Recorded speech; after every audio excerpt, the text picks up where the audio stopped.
Hi, I'm Charlie. I'm 19 years old and I spent a whole 10 hours alone with a beautiful girl. In a broken elevator. It was enough time to overcome our insecurities and show each other our best side. But everything went wrong. It happened on Christmas Eve. I hopped into the elevator and saw that my riding companion on a trip to the 6th floor was a very pretty girl. I took a deeper breath to better smell the scent of her perfume as the elevator jolted and froze. I was confused, wondering what had happened as she was already trying to report the problem to the elevator service. Strange, no one's answering. I'm Dina, she said, smiling. And I'm Charlie. She looked at me questioningly, expecting me to say something else, but absolutely nothing crossed my mind. Time passed and I continued to be silent, trying to look completely at ease as if I were not embarrassed by the awkward silence. I really wanted to get to know her better. When would I ever get another chance like this? I just couldn't figure out where to start. She spoke first. This is taking a long time. I hope we'll be out in time for the holiday. I heard that someone once spent 42 hours in a broken elevator. I fell silent when I saw her looking at me with frightened eyes. What was I doing? I'm a complete moron! An hour passed. After 2, we were sitting on the floor with backs propped against the not-so-clean elevator walls. After 4 hours, we were rummaging through all of our belongings in search of at least some kind of food. After 5 hours, we split a piece of candy that Dina found in her bag. After 6 hours, we felt like we had known each other for about 100 years. At this very cool moment of our imprisonment, I suddenly realized that more than anything, even more than Dina, I wanted only one thing. I urgently needed a toilet. Dina noticed that something was wrong with me. I didn't want to talk, but I couldn't hold it anymore. She quickly pulled an empty water bottle out of her bag. Here you go. Do it. I shook my head. I couldn't do it in front of her. Yes, come on. There will only be a real problem if I have to go. A bottle's not going to save me. Take it, and I will turn away. I tried, but nothing worked. It seemed like it was already up to my ears, but I could not squeeze a single drop out of me. You will hear. I can't. Dina put on her headphones, but that didn't work either. Then she turned on some loud music on her phone so that I would be distracted. So, standing in the far corner of the elevator with my back to Dina, while a relaxing Sting song was playing, I finally did it! I put the lid on the bottle and bashfully put it behind my backpack. I was about to thank her when the elevator started moving again. The doors opened and we were released. We were almost gone when we heard a loud scream from the technician. Guys, you forgot your lemonade! I had to go back for that damn bottle. I never got Dina's number. It was somehow a little awkward after that. So that's when we parted ways. Thank you for listening to my story.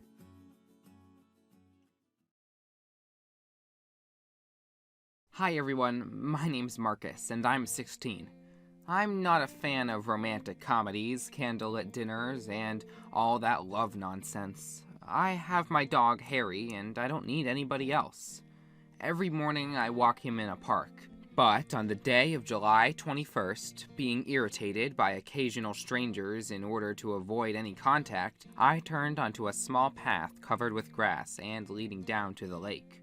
But even that place wasn't empty. There was a girl sitting on a very cozy bench in the shade of an old oak. She was dressed in a long-sleeved dress, opaque tights, and closed shoes. Her thin hands were under her dark blue gloves. The whole outfit was not for that weather. Suddenly, she gave me such a simple and open look that a flicker of a smile flashed across my face.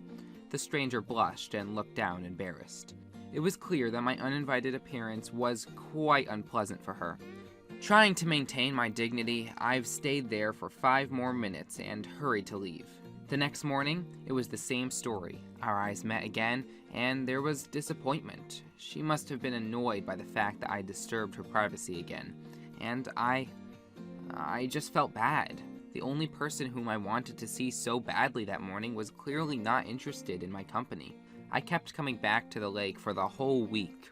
Neither her senseless outfit nor her frowned look and her persevering silence, nothing could overshadow my desire to see her every day.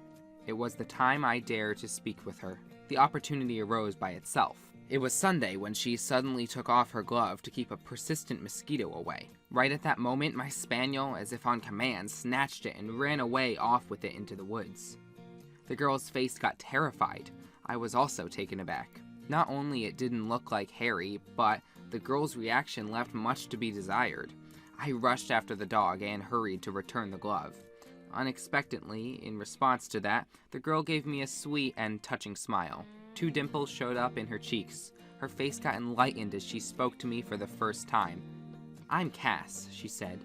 She was 15. Since that day, my life would never be the same. For the first time ever, I had a girlfriend. She was 15. Her long white hair and sweet face gave me a reason for me to be happy every day.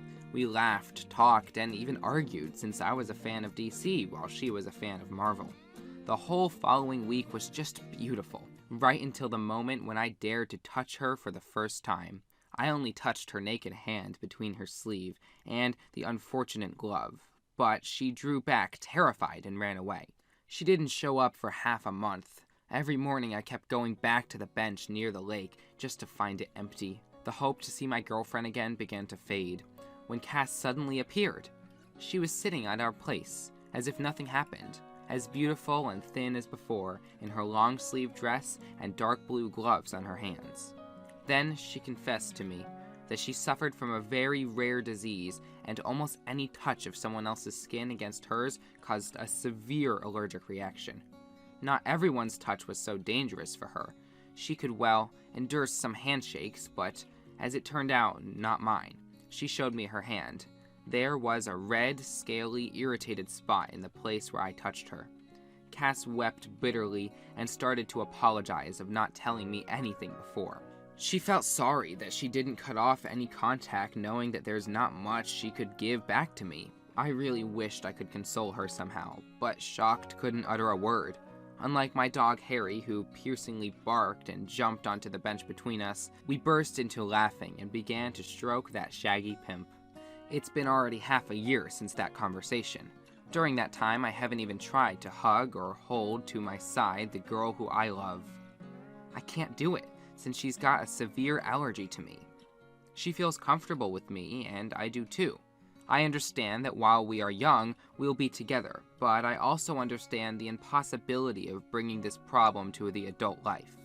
But maybe there's some hope, and the right cure will be found. But before that happens, everything's the same.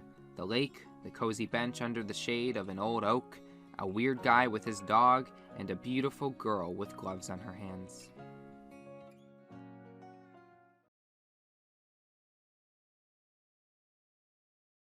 Hello, I'm Liv.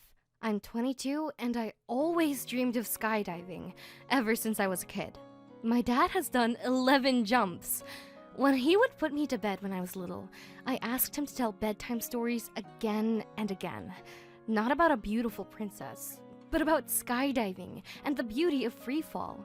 And even though I get scared just thinking about the high slide at the water park, I know for sure that I'll do it. Once, my friends and I were resting near the base of the jumps. The conversation turned to skydiving, and they said that a coward like me would never dare to do it. I gathered my courage and said that I would do it that very day. To my surprise, everyone supported the crazy idea. It wasn't actually possible to jump that day, but they were waiting for us at the base the next morning. The jump was to be from a height of 4,000 meters with an instructor. We had a short instruction session, after which I soon found myself on the plane, ready to fulfill my childhood dream. Come on, guys, the plane has to come back empty. You can do it, I heard. Dad always told me that the worst thing is not the fear of the flight itself, but a step into the abyss. I wouldn't have to do it this time. I knew that an experienced instructor would take care of everything, but with such a strong airflow at incredible speed, I could simply suffocate, and no one would be able to help me. I panicked. I remembered a long-forgotten prayer and began to frantically recite it to myself. Everyone had already jumped when my turn came. I got up at the instructor's command. My legs tightened, and I wanted to say something. I needed a little more time to gather my thoughts. But he immediately jumped without any hesitation or warning. We fell, and continued to fall. The wind whistled in my ears, beat me in the face, blew my hair, and took my breath away. A minute! I knew that freefall would last a minute. How long that is! I looked around, saw the earth getting closer, and then started nervously crying and laughing at the feeling of boundless happiness. I did it! Dad will be so proud of me! The longest, brightest, and most memorable moment of my life had come to an end. The instructor gave the command and opened the parachute. I looked up, but I didn't see the dome above us. Any second now, it'll open. We fell faster, and nothing happened. Finally, I felt a jolt. I looked up, but the dome had not opened. The instructor shouted something about the slings, about the main and reserve parachutes opening together and getting tangled. I didn't understand, comprehend, or hear anything. The earth was getting closer, and we continued to fall. This couldn't be happening! Not to me! It can't be! The ground was very close! Now we would slam into it. There was a muffled thump and then darkness. I screamed, and I heard my scream. I was alive! I was lying in sweat and tears in my bed. It was 5 on the clock. It was just a dream, a nightmare. Today was my skydive, and I had just dreamed all of that. I laughed and fell on my pillow.